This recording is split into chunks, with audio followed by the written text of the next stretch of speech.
The broadcast is now starting. All attendees are in listen-only mode. Good morning, everyone. This is Vanish from WSI ALM, and I'm joined by Armando Alas. Good morning, everyone. Great to be here this morning. All right, good stuff. So our usual format here, I know we got a webinar that's clashing with Home Office today, the Google Alliance webinar, but they're pretty, thanks for the turnout, though. I mean, a pretty decent turnout in spite of that webinar, so appreciate that. So our usual format, we're going to start off with the latest news and articles. We'll cover what's happening in the industry. We got some pretty interesting articles lined up for all of you that are attending this webinar today. And then Armando's going to be talking about a very interesting case study today about a Magento e-commerce website that we recently developed for one of the ICs. Very interesting case study. So he's going to be talking about it quite extensively, going into detail on some of the challenges that were associated with that particular project, how we overcame them, and how this project was launched. So that's a really interesting case study. We've never really done a Magento case study before. This is the first one that we're presenting, so it's going to be interesting for those of you that are not familiar with the process for a Magento e-commerce website. This is going to be a really interesting case study, and of course, Armando's here to answer any questions that you have with regards to the actual development process. And then, of course, we'd be finishing off with our regular Q&A session. So let's dive right in. So one of the first things that happened this week was Google enabling multiple AdWords account logins. So this used to be a big frustration for agencies that were actually managing AdWords accounts. So if you're in a browser, you'd essentially have to have 3 different browsers open. So you'd have to have a Firefox and a Google, an Explorer, and another browser, Internet Explorer, Firefox, and Chrome, in order to be accessing different Google accounts if you were managing multiple accounts for different clients.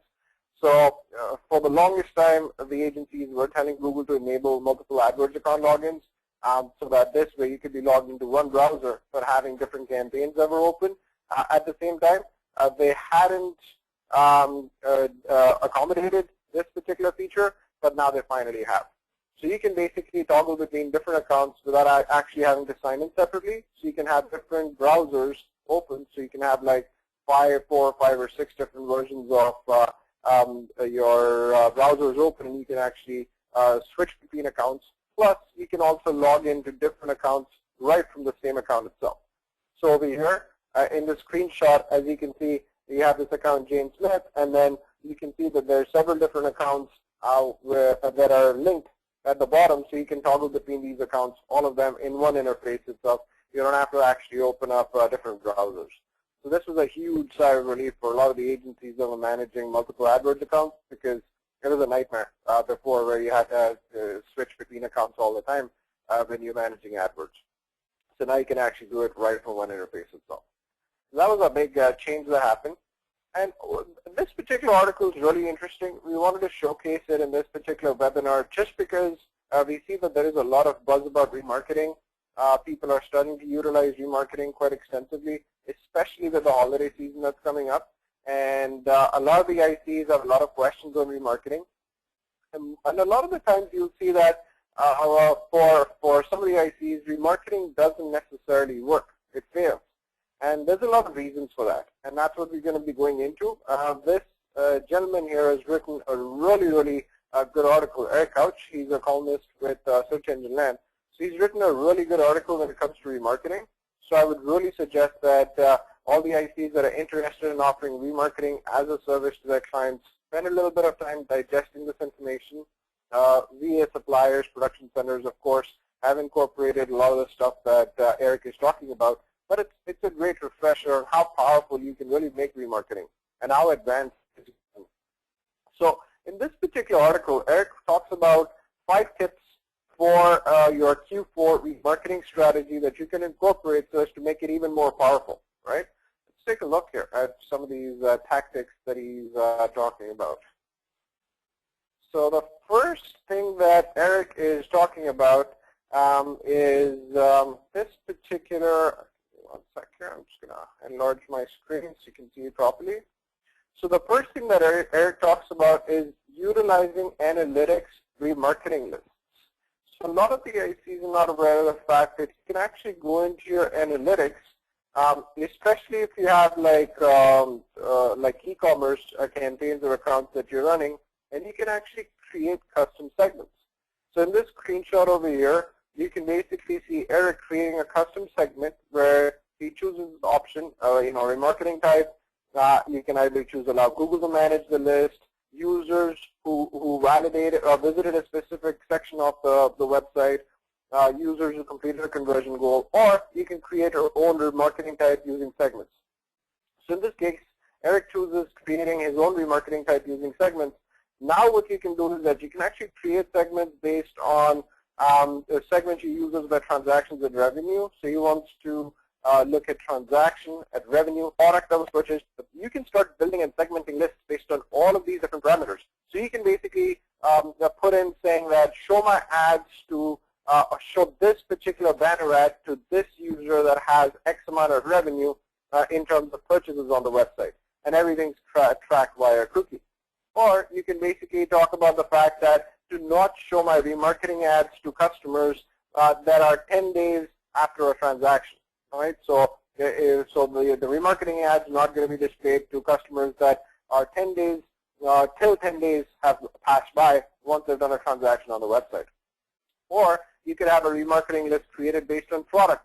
So if a customer actually visits a particular product page, then you want that product banner ad to be displayed to this individual, and you can create a remarketing list just based on that. So when you hear a lot ICs talking about, or even clients or prospects saying that, I tried remarketing and it doesn't work, you really have to start looking into list segmentation. That they start segmenting their lists in a detailed manner and creating different audience types or classifications on their website so as to target them even better, as opposed to just sort of a generic remarketing campaign where anybody that's visited your site is going to just about see any banner related to your company. So if you think your marketing is not working, it's probably time to break your demographic down, to break your remarketing down, and get it even more targeted based on all these different options that you have. You can have remarketing based on demographics, technology, behavior, data per session, traffic sources.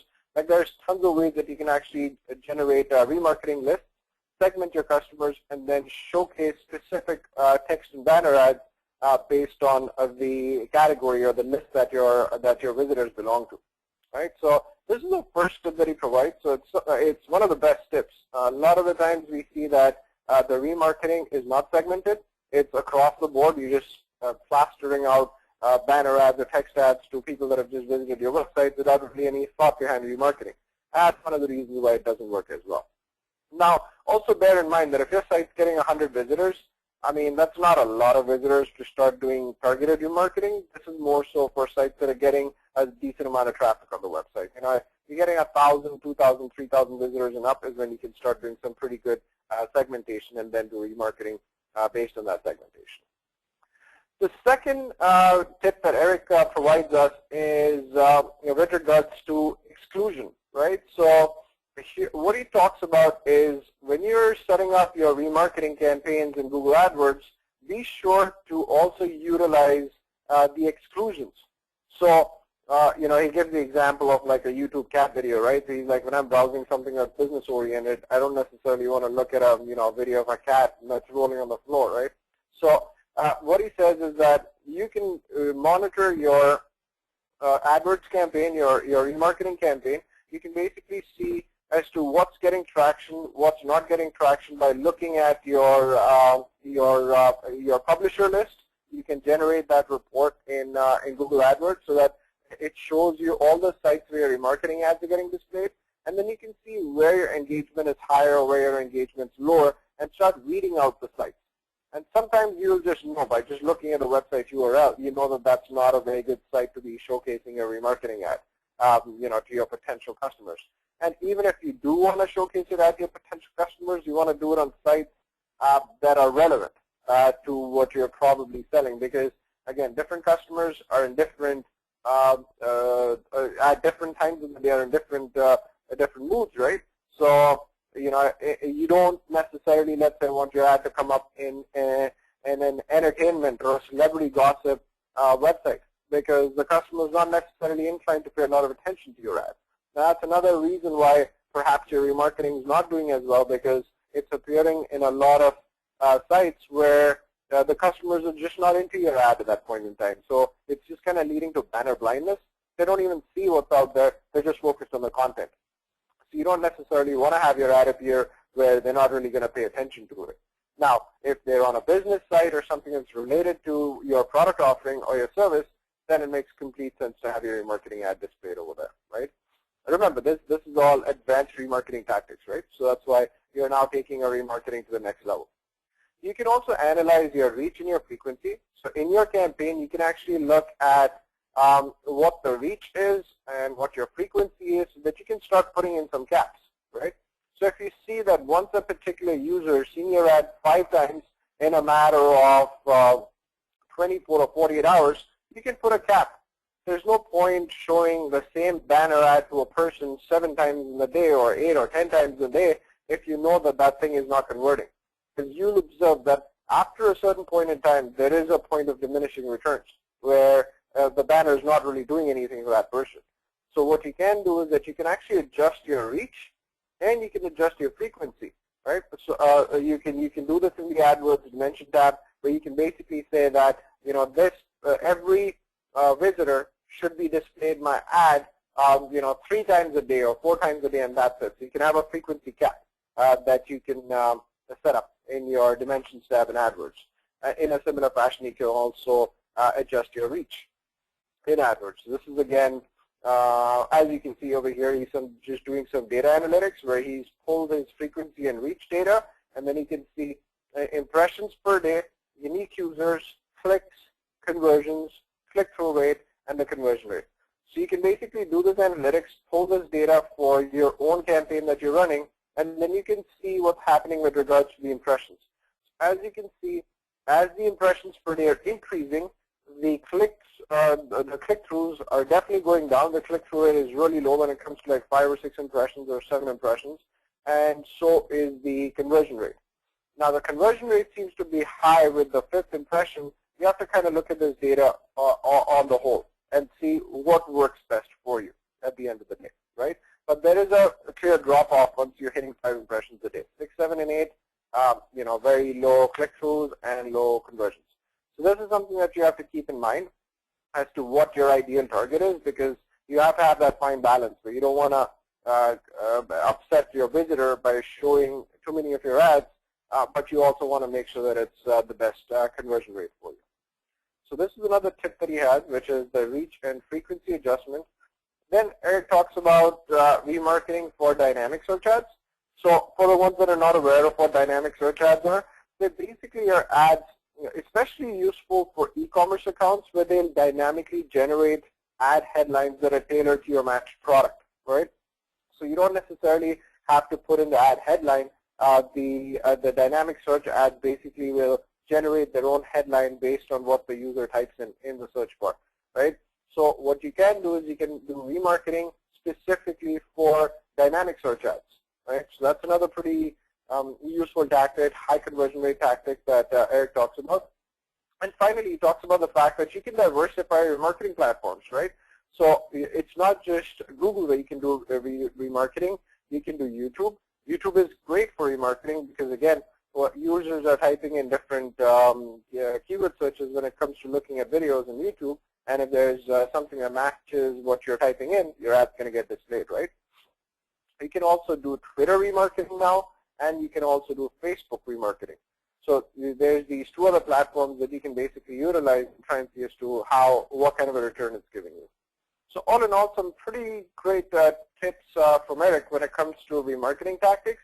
I think we've hit a saturation point for remarketing in terms of just doing it across the board, setting up remarketing, putting in the code, and then just plastering your client's banner all across the internet, and the visitors are seeing that ad again and again. Now, perhaps if you've achieved a certain rate of return, then now it's time to take remarketing to the next level. Utilize some of these tactics and see if you can actually increase the conversion rate for remarketing, right? So a pretty useful article here. And then the other news item for the week was Bing Images adding an animated GIF filter. So a lot of us are looking for animated images. either for research or for putting it into our presentations. And there's no animated image filter so far that's been set up by Google. And now finally Bing's given us this feature where we can actually search by animated GIF. So if you actually go into Bing.com and then you go into the Bing Images section, you see you can search by all of these different categories, right? And now you can actually go into type. If you actually scroll down in the type menu, you'll see that there's the animated GIF menu that's coming up, and you can actually search for this particular feature on Bing. Very useful for collecting information when it comes to presentations or making them more interactive, more exciting. Animated GIFs are always very interactive, very exciting to look at, and have a higher click-through rate. So Bing's made it easier for us to find these kind of images now. The other news item was, I know there's been a couple of inquiries that have come in from the ICs for the Chinese market. So those ICs would definitely find this information useful. The Chinese search engine Baidu, which is the #1 search engine in China, Google was kicked out, and they stopped advertising in China a while back, I believe a couple of years back. So Baidu is the biggest search engine in China. It's reported $2.2 billion in revenue for the third quarter of 2014, and that's a 52% year-over-year increase.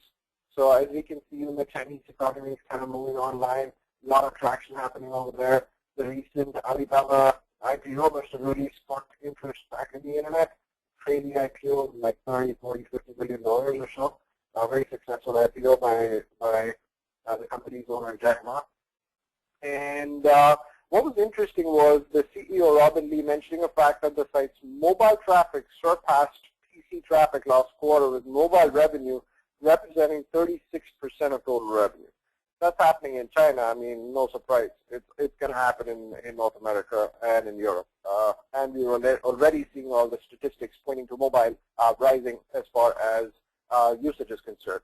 Hence, more the reason for us to look at our clients' websites and then start pitching mobile websites or responsive websites to them. Very simple to do that.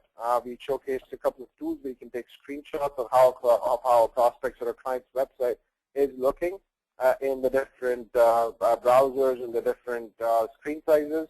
Take screenshots of that. If that's not looking good, then that's a straight upsell right there. And all the data points to the fact that the mobile usage is only getting higher and higher. It's on an average at about 30% right now. Right. The other news item was, again, to do with the topic of mobile. Because of the importance of mobile, Google's paying a lot of attention to it, and they're trying to help the website owners by giving them as much mobile-related information about their websites as possible, right? So one of the first things that Google's now done, which we covered in our past two LaunchPad webinars, was that they're showcasing small icons next to your actual website. So when somebody's searching for a particular keyword query on Google, they basically are showing mobile-friendly or non-mobile-friendly icons next to your website, right? So as to help the visitor not waste his or her time when they're browsing the internet through their mobile devices.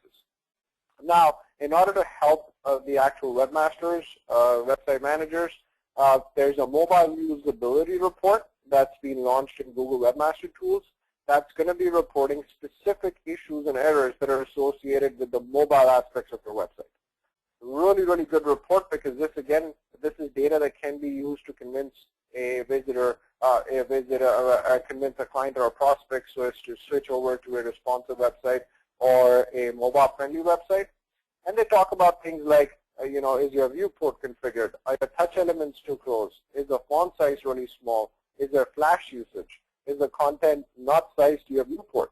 And it's going to basically showcase all the pages that are associated with these usability errors, and then you can obviously take this information and present it to the prospect of the client so as to convince them to go in for a responsive or a mobile-friendly website. Right, so again, this is a great feature, a great tool that Google's launched, showcasing mobile usability, and this comes in with a standard in all the Google Webmaster Tool accounts. So you should be able to start seeing a mobile usability report in your Google Webmaster Tools. The other news item of the day was with regards to the Sitelinks search box.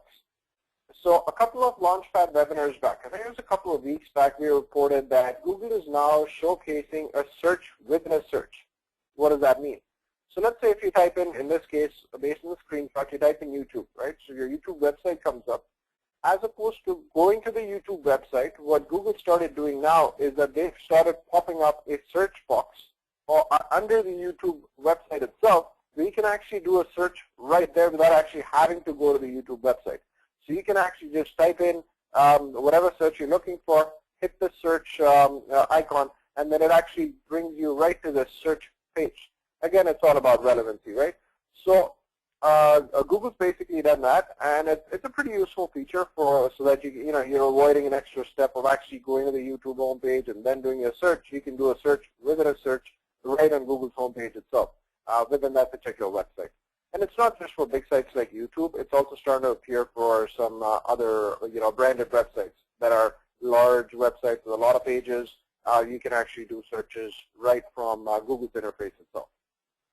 However, this week, what Google's done is that it's actually brought you a feature where you can disable this if you don't want this to appear. Now, you might not want this search within a search to appear for a variety of different reasons, right? You just want them to come to your homepage. You give them a lot more choices of searching when they come to your homepage. There's a much better interface for searching through the content in your website. So for whatever reason, you don't want this search within a search feature to appear on Google's actual search when somebody types in your website name. So you can utilize this string, which is meta name, Google content, no site link search box. You can put this into your meta tag, and then what's going to happen is that Google's going to basically remove this search within a search. This is not going to appear in this box if you put in this particular meta tag. Okay? So if your site's showing up like this, where you have an option where people can actually search within your website right through Google itself, and you don't want it, just put in this particular meta tag string, and that search box is going to disappear, and just your home page is going to show up on Google. So exciting news from Microsoft. They've finally entered the wearable technology space, and they've basically launched their own band. It's called the Microsoft Band for a $200 price tag. It's a wearable device, and the device is basically all about promoting a healthier lifestyle. It can sync up with your Android and your iPhone. It talks about how many steps you've taken, your heart rate, et cetera, et cetera. So again, I think probably somebody that has a heads up in this market is Fitbit. I'm not sure how many of you use Fitbit. It's pretty cool. It's a cool device. And it actually shows you how much you're working out, how much you're walking every day, how many steps you're taking, which is equivalent to how many floors you've climbed. And it tracks everything. You're sleeping and all that stuff. It's a pretty cool device. So, so I think that's probably a huge seller, Fitbit, in this wearable health app space. And then now Microsoft's come up with their own band. Samsung had also launched a watch recently, and so is Apple. Apple's also coming into the wearable technology space. So Microsoft, not far behind. This is something that they've launched for themselves. All right, so we wanted to showcase another article that was on Search Engine Journal. So let's take a look at this article. It's all about content marketing. We don't have to harp on the importance of content and the importance of content marketing. We're always on the lookout for some pretty cool tools for content marketing or any sort of a tool that can facilitate content. Just for the benefit of the ICs that are logged on here, one of the newest tools that we're testing out right now is Xeris. Xeris made their demo at the Global Convention in Boca last month. And we've been in discussions with Steve, the president of Xeris, and we're now running some tests. There's some ICs that are a part of this test, and we are testing out the quality of the writers that are within the Xeris network so that we can actually integrate it into our existing packages that we have. So stay tuned for that. The test is actually ongoing right now. There's 5 ICs that we've chosen that we're doing this test with, and if it does work well, then we'd essentially be incorporating the Xeris writers marketplace into our existing packages without any impact to you. And we still continue to service you, just get you better quality content in terms of the packages that we have. That was a little bit of an internal update in terms of what's going on. But so Neil always writes great content. He's the owner of a bunch of different companies, Kissmetrics, Crazy Egg. So he'd written this really cool article where he showcases 35 tools that should be an integral part of a content marketer's toolkit. So again, a great read, and I suggest that you bookmark it because there's a lot of cool tools that he's mentioned here. So he starts off with tools for content discovery, talks about QuickSprout, talks about, obviously, he's promoting his own tool, right? And personally not that great, but it's okay. There's BuzzSumo, which is great, so that's a really good tool. We use that. Quora is interesting. Quora is a place where there's a lot of Q&A that's happening, so you can see as to what's really getting a lot of traction out there. Google Trends is great. Twitter is great. Trello is okay, but some of the better ones, BuzzSumo is a fantastic tool. So if I had to pick one out of this entire lot here, probably go with BuzzSumo in terms of what the popular searches are. So for your content discovery aspects. Then there's tools for writing that he talks about. There's, of course, Google Docs. Visually is great. Infogram is great. Uberflip is fantastic. These are the ones that we've tried. But there's a bunch of other tools that you can look at that he talks about. And then finally, there's distribution tools. This is where a lot of the time should be spent because you can have the best content in the world, but if it's not getting discovered, nobody's actually liking it. There's no point of even putting the content out. Talks about Yoast, which is a plugin to optimize your content, right? So I'm pretty sure everybody knows about Yoast in WordPress. There's Buffer. You can push your content or syndicate your content to all of your social media sites. You can also do it with Hootsuite, right? So Hootsuite's kind of like a buffer. Click to Tweet is another tool. SlideShare, turn your content into a presentation, upload it on SlideShare. It's great. SlideShare, by the way, gets good Google rankings. So whenever you have some content that you want to push out there, make sure that you're creating a SlideShare channel for your clients and pushing content through SlideShare. It has a tendency to show up really high in Google search results. Outbrain, we've tested this out. It's a great traffic source. It's a little expensive. It's about the average cost per click with Outbrain for our campaigns was around 70 cents a click. So it's not the cheapest of modes to bring in traffic to your website, but the thing is that Outbrain's network is fantastic. You're looking at sites like CNN, Fox. These are the kind of caliber of sites that your content's going to appear in. So the network quality is fantastic. So if you don't mind paying the 60, 70 cents per click for your content in the hopes that it's going to go viral because a lot more people are going to discover it because it's really good content, I would suggest doing a little bit of a campaign, with a small budget in Outbrain just to kind of push your content out there. LinkedIn Groups, Audience Bloom, this is another company. They have an internal tool that helps companies get guest posts. So it's an interesting company to look into. So that's some of the information that has been put out by Neil in this post. Again, I just kind of gave you an overview of some of the tools that we've used, but definitely a great article to bookmark and to refer to when you're doing content marketing. The links in our presentation slide here, and if you want us to send you a link separately, just shoot us an email at info@wsialm.com or just email Armando and we'll send you these links separately. But the presentation is being recorded. It's going to be uploaded in our YouTube channel as well as on K2, so you can always access these links from there. All right, so before we go into our Magento case study demo that Armando is going to be doing, again, came across a really, really good article. I think this article should be basically like bookmarked, printed out, wherever you can basically put this, you should, because this is just an amazing, amazing step-by-step method of increasing email signups for clients. And I think one of the reasons why a lot of campaigns fail is that we're so focused on getting that sale straight off the bat, we forget the fact that there's customers in different purchase cycles, right? So they're in a different, there's the whole buyer's journey, right, that I'm sure a lot of you are aware of. So the goal for us is to collect the email addresses of these people. Once we have them in our database, we can then market them and start monetizing our email list or our newsletter database. So a lot of our focus and our activity for all the traffic that we're driving to on our website should really be focused on one core activity. Obviously, we want to see sales straight off the bat, but at least get their email address. That should be our core motivation for running any sort of marketing campaigns. So once we have them in our database, now they're permanently in our database, and we can market to them on a consistent basis.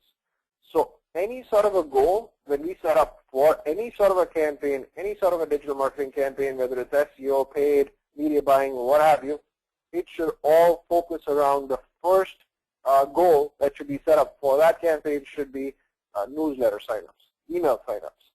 And this gentleman over here, his name is Kevin Lee. Kevin Lee has done a great job with regards to this particular article that he's written on how they doubled their email signups in 30 days and what their strategies were to get more email subscribers. Just fantastic. And you can basically just take what he's doing, word to word, dump that in, and you will definitely see an increase as far as your email signups for your clients is concerned. So what's the big idea with regards to Kevin Lee's post? He just says, make it ridiculously easy to sign up. Just make sure that you're creating amazing content that people want to read at all times. Ask permission to send this content to people's emails. Ask again, and you ask again and again. And that's really what he does. However, the way that he asks for emails is what makes this post really interesting, and the formats in which he asks for these emails, right? So, and that's really what this article is focused on. That's what this article is really all about, right? So he talks about how he increased his email subscribers, very flatlining in May. All of a sudden in July, he's doubled it up. And there's 9 different sources that he talks about that he utilized to get more signups. So prior to this test, all they were really doing was a slide up, and that's how they were generating their email signups. What he did is that he incorporated 9 different ways of collecting email addresses: slide ups, hello bars, homepage. They have a postscript, a sidebar, a Twitter, a slide share, Facebook, and Quizzer. So here's all the different methods that he incorporated in order to get more newsletter signups, and it basically led to a doubling of his newsletter database. And then he basically breaks down these 9 email capture opportunities, how successful they were. So as you can see, the hello bar and the slide up, fantastic. They're the highest sign up rates. And the hello bar is something that Neil from Kissmetrics on QuickSprout has been promoting quite extensively. He's been promoting the hello bar for the longest time, right? And he says it works wonders even for him. So the slide up, the hello bar, and the feature box is the 3 ways that you can basically collect emails, and they're working really well. And then basically this thing talks about screenshots of what these look like. So this is how his slide up box looks like. And the way that he puts the slide up box is that whenever a new visitor scrolls about 60% of the page, the slide up comes up, right? And if you close the slide up, he says we store a cookie that reminds us not to show you the slide up again for 30 days, right? That's how they do it, right? And this is an example of the slide up that they have. Then this is an example of the hello bar. So as you scroll down a page, this hello bar keeps scrolling down with you, making it very easy for you to sign up. All you have to do is just put in your email, hit subscribe, right? A lot of positive feedback in the hello bar. So it's something that should the IC should be considering for their clients. Here's a featured box for homepage signups on our homepage. So this is just like a particular feature. So for the feature box, a lot depends on the content that you're promoting, right? For people to sign up. Here's an example of a sidebar sign up. Over here, he talks about the sidebar sign up. This is really interesting, the Twitter lead generation cards. So people think that in order to set up these lead generation cards, you got to pay money. He does something smart. What he actually goes in is that he goes into his Twitter ads account, he goes into the gear icon in the top right of your Twitter homepage, goes to Twitter ads, clicks on creatives and on cards, creates his first lead generation cards, writes his call to action in his text, even gives you a privacy policy, because you have to have a privacy policy when you put out a lead gen card on Twitter. And then what he does is, as opposed to sponsoring it and putting it out there, he just takes that lead generation card, but he just tweets it in his own profile to his own followers, so he doesn't have to pay for it, right? He just creates it, takes that creative, and then just puts it out there in a social media network. And this is how their first lead generation card looked, right? So you see this, scripted promoted tweet would look something like this. Join our list to receive daily social media tips here, the banner, and then join our list. Right here, right? Share your name and email address with buffer, right? So you can create these lead generation cards from Twitter, take the creative, and then put it out there to your social media channels, right? So you don't necessarily have to pay. You can just use the creative for your own benefit, right? And then he also uses a postscript message at the bottom of every blog post to link to either related content elsewhere on the blog. So here's his example of a postscript, and then he's got a call to action for a newsletter sign up, right? So a very attractive postscript that he uses in the end with the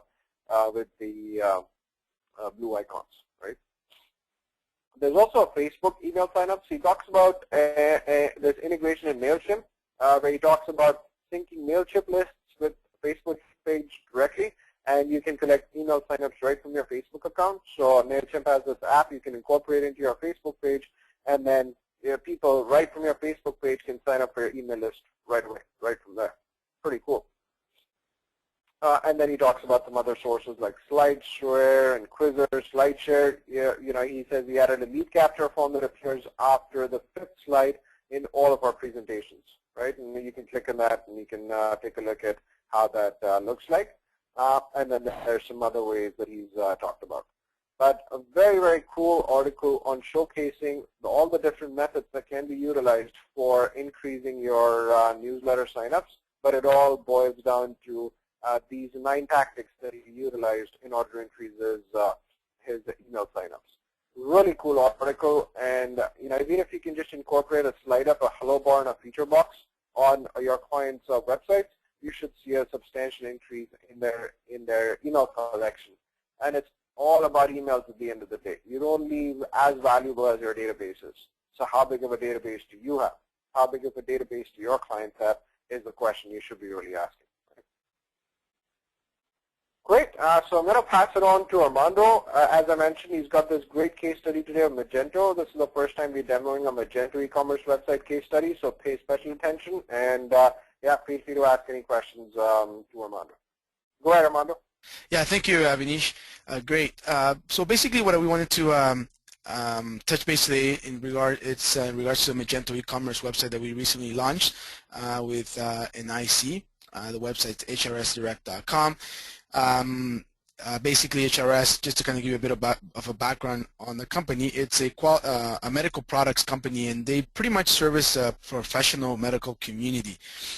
They focus only strictly on B2B. They don't do they do very, very minimal B2C. They primarily just want to focus on B2B, so selling to hospitals, clinics, etc.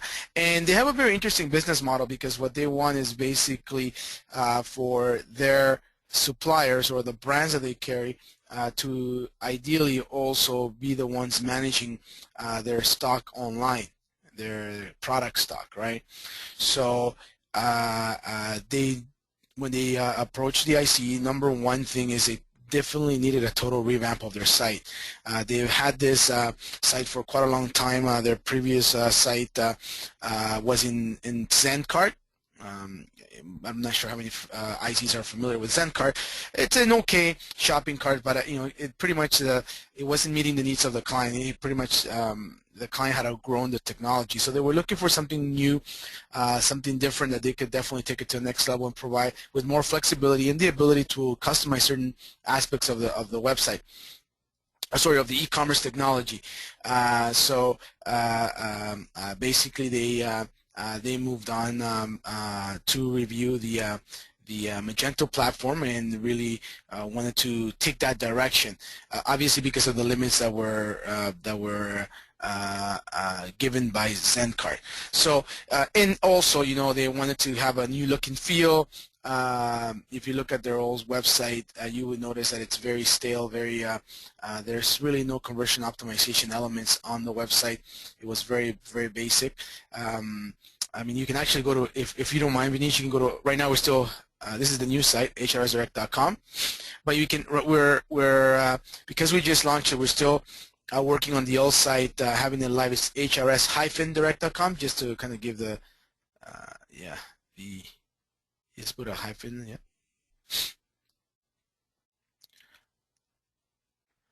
It's going to be up for a few days and then should be down very shortly. But this is the old site, and basically, like I said, it was a send card. The design not the greatest. You know, when we took on the project, actually, as a matter of fact, the IC had to work and create content for them. They didn't have any content for the site, so you know, they kind of moved forward. If you look at it, you know, I mean, they have hundreds and hundreds of products. And the look and feel wasn't user friendly. So what the client wanted to do was they wanted to look for an e-commerce solution that would give them a number of things. One is obviously a new look and feel, right? That was very important to them. It's to have they needed a new design with a strong e-commerce infrastructure that they could grow, improve the user experience and ease of shopping. And when we're talking about the user experience, it's not your typical B2C. Like I said, it was more B2B users of the website, individuals that already knew what they wanted to purchase. They pretty much, because it's in the medical industry, they already have an idea of what needs to what they need to buy. Obviously, conversion optimization elements are very important, and we kind of give it a bit of a fresh look to the website. You know, when you look at the old one, it was all white background. You know, product layout wasn't really that organized, and then when you look at today's, you know, there's ease of navigation where the categories and products are. There's other tools such as joining the loyalty group, signing up for email. They have a very advanced search toolbar. So there was all these elements that the end client wanted to do in order to make their site be more user-friendly, right? And also the technology, the admin interface, easy to use. Although the IC is helping them and taking them through the training process or assisting them in adapting Magento, they wanted something that was very easy to use and to administer. So we looked at that.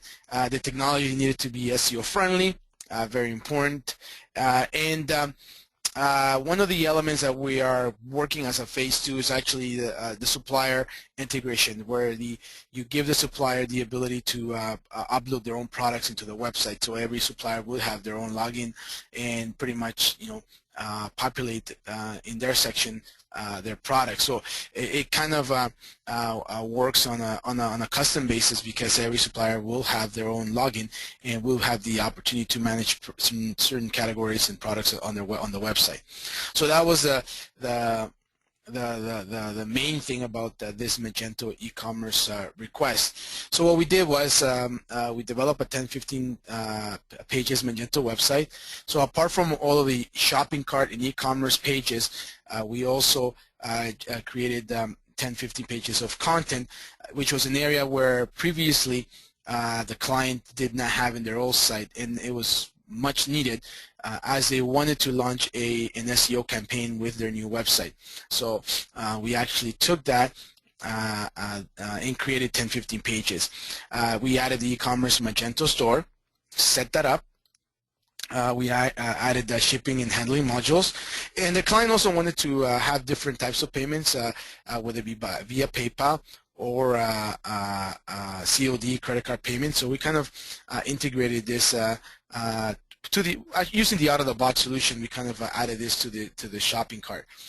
And one of the other things that they wanted to have the ability was that, you know, if they in the future wanted to have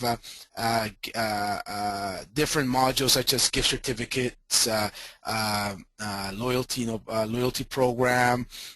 So what the actual IC created was a loyalty program for them to receive free shipping if they would sign up. So using up this tool as gathering emails for their email marketing campaign in the future.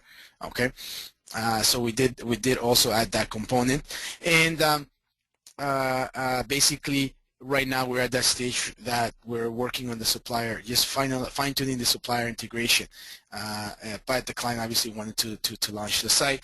It did take a little bit of time to develop this website because of the back and forth with the client, and I think that everybody knows is one of the biggest challenges is really getting feedback from the client, specifically during the design phase. Right. So, but finally the website has been launched, and it's working. There's a couple of final testings, live testings that we're doing, but it's pretty much up and running now. So when you look at some of the things that we've learned from or you know, our best practices for this project, for anyone that's looking at providing or recommending a Magento e-commerce website, please note that there's a couple of factors. Number one, from a financial perspective, it's really for a client that's looking to have 100, 200, 300, 500 plus products. If you're going to have only 10 to 50 products on your shopping cart, Magento may not be the right fit unless you're looking for specific plugins and modules that are provided by Magento, or custom modules, right? So, but it is a great e-commerce for a business that has a sizable database of products, multiple categories, and basically they want to be able to display the products in a specific way. So it does have a lot of flexibility. Again, from a financial perspective, it's you're looking at a mid-level e-commerce. Okay.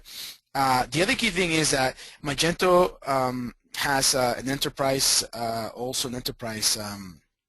solution, and they also have different plugins that have been created by their community, their Magento community, which are basically partners and suppliers that not only implement Magento, but they also have created custom plugins that will work with Magento. And if you go to the Magento site, you will see a whole list of plugins and modules. Many of these modules, as a matter of fact, probably the majority of these modules are paid licenses.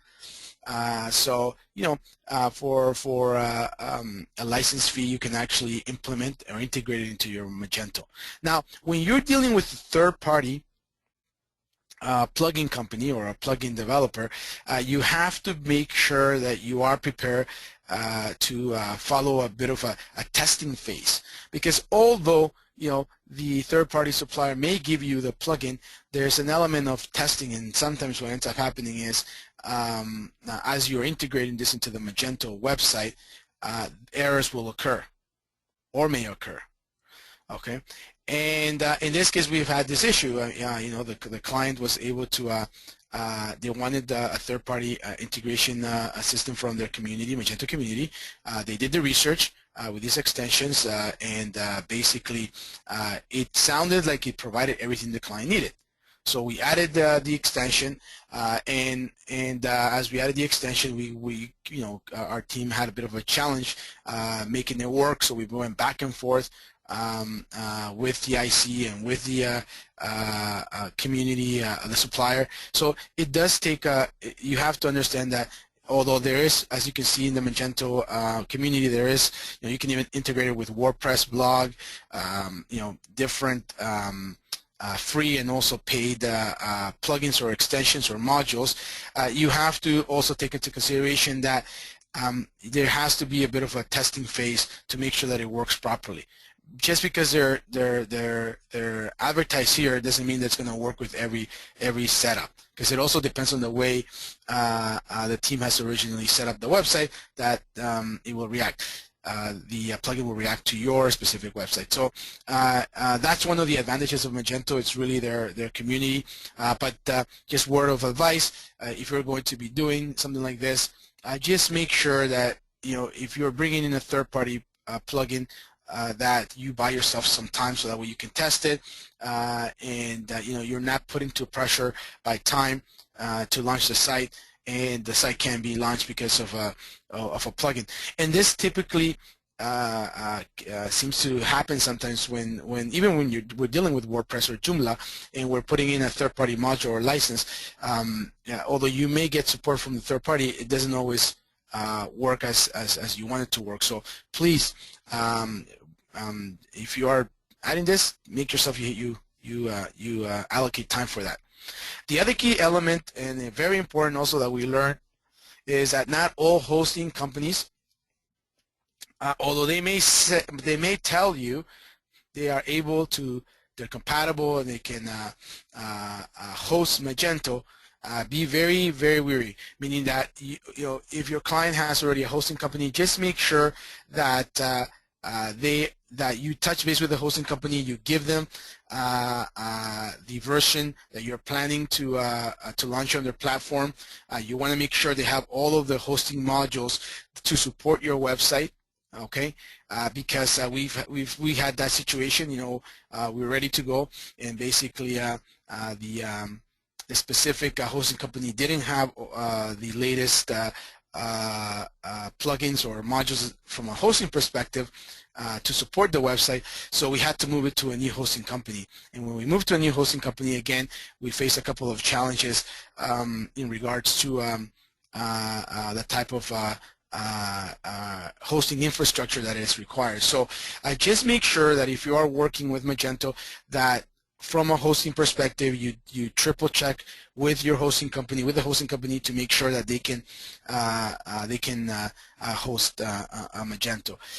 Like any e-commerce solution, it has its positives, and it also has its not so positive. So it's really trying to educate yourself before you begin a project like this, and what the client's goals are and their expectations in order to be able to deliver for them. The website, I will probably, in a couple of months, I'll give you some feedback in regards to how they're doing from an SEO perspective and the usage. But I just wanted to share this with this case study with you. If you have a client out there that's looking at a robust e-commerce platform that you can look into Magento. And I think one final thing just to add is, if you're an IC, although you don't have to be a Magento expert, please do a little bit of research beforehand yourself, because as much as, let's say, from our end, the production center, we understand what Magento is all about. We understand some of its robust and flexible use. We also understand there's limitations, but from your end, as you're going through your IBA, through your initial requirements, it's also good that you spend some time understanding a little bit about what Magento is all about. And I think this is one of the key things that the IC actually did very successfully. She actually spent time doing a bit of research on Magento and understanding what the limitations were as well, in order to educate and manage the client's expectations. So again, you don't have to be an expert, but don't just rely 100% on the PC. Do a little bit of research yourself and educate yourself on the platform as well. Okay, Vinish, that's it for today. Not sure if anybody has any questions. Awesome. No, that's great, Armando. Actually, as a matter of fact, I'll stick to this slide. There's a couple of questions that have come about. So Sheriff had a question on the articles being sent out in a follow-up email. Sheriff has mentioned we'd be uploading this presentation on K2 and on our own YouTube channel, youtube.com/WSI ALM. So you can definitely get access to these articles over there. So Patrick has a question, Armando, on the cost. So he's asking, how much will it cost to design and implement a Magento e-commerce website such as hrsdirect.com? I think the costs are, the exact cost is confidential, but can we get some sort of a range? Like, how much does it cost on an average for a Magento website, Armando? For this one specifically, because of the different features that it had, you were looking at a production center cost of, I would tell you the range was probably from $3,000 to $4,000 US dollars, right? And again, it was because of the different elements and components that we had to implement. So would you say that an average Magento cost is safely $2K and up? Oh yeah, for sure. Yeah, Gotcha. yeah. No, even 2K is a little bit. I would say even 2,500 would be your baseline, because what happens is that there's so many modules that you may want to add as you're building the website. So I mean, if you have your requirements pretty straightforward from the beginning, it makes it easier to quote. But yeah, I would say that baseline would be around 2,500. So, Okay, and then excellent. that's something that you can sell because of the robustness of the product and, of the e-commerce itself. Something that you can resell out there in the market between $6,000 to even up to $8,000, right? I mean, you can Right. actually So pretty much now ICs can mark up our price times 3. exactly. Okay. Even up to times 3. Yeah, it really also depends on one of the things is that you have to take into consideration is your time as an IC in the project, right? That's very important. And if you're going to be involved and you want to really offer your client that consultancy level, not just, okay, let's just build the site, then you have to allocate some of that budget towards that. Yep, that makes sense. Great. Thanks, Armando. Bob has a question on Bluehost. So are we aware of Bluehosting having Magento hosting capabilities? Does Bluehost host Magento? You know what? That's a great question. Yeah, we will have to double check. I don't think we are hosting with Bluehost for this website, but Okay, I can great. try to find out. Yeah, let's check it, man. If we could get back to Bob on that, that'd be great. Bob, Yeah. this question Okay. for us. All right. Mike has a question for us. What are the benefits of a Magento e-commerce site over a BigCommerce site? So, I mean, one of the benefits straight off the bat is the fact that for Magento e-commerce, Mike, it's a one-time payment. You pay, and then all you have to really worry about is paying for hosting. Whereas for BigCommerce, there is a monthly fee that you have to pay in order to utilize BigCommerce's interface. Am I correct, Armando? Yes, Armando, sorry. okay. Yes, exactly. One of the things also you have to take into consideration is when you are using although BigCommerce does have the flexibility to create your own design, there are some limitations, whereas when we were implementing a Magento, although you are using a third-party shopping cart or software, it does have a lot of flexibility in the design phase. Okay, so it does give you that flexibility, and sometimes clients, for them it's not really what's on the back end or what's running what's the engine. They really focus more on the design, and whether it be BigCommerce or any other websites out there, sometimes there are limitations on the design, so it's something to consider as well. Correct. So if a client's looking for a very sort of a customized design solution, then prefer to go with Magento. But if they're looking for a standardized templated design, BigCommerce should be okay. Plus the fact that BigCommerce, I mean, it's a monthly fee. You don't necessarily own the product. You're essentially, it's kind of like Volusion. So you're just renting out their system, and you're paying a monthly fee to rent the system out, whereas Magento is something that you own. It's yours. You get to keep it forever, right? Exactly, and that has value because if, let's say, your client tomorrow decides to move or it doesn't want to deal with BigCommerce, you kind of run into the challenge that, okay, how do I migrate all this information to a new site? Whereas if somebody wants to move to a different hosting company and you still can keep the site files as long as the new hosting company can support Magento, you pretty much can take your site. It's your site. It's your files. You can take them pretty much anywhere. Awesome. I think that's it for the questions. Terrific. Great. Thanks, everyone, for joining up for this week's LaunchPad webinar. We're in the midst of lining up a guest speaker for one of our next LaunchPad editions, so we'll keep you posted on that. Once again, thanks for joining us today, and hope everybody has a terrific week. Armando signing off. Thank you.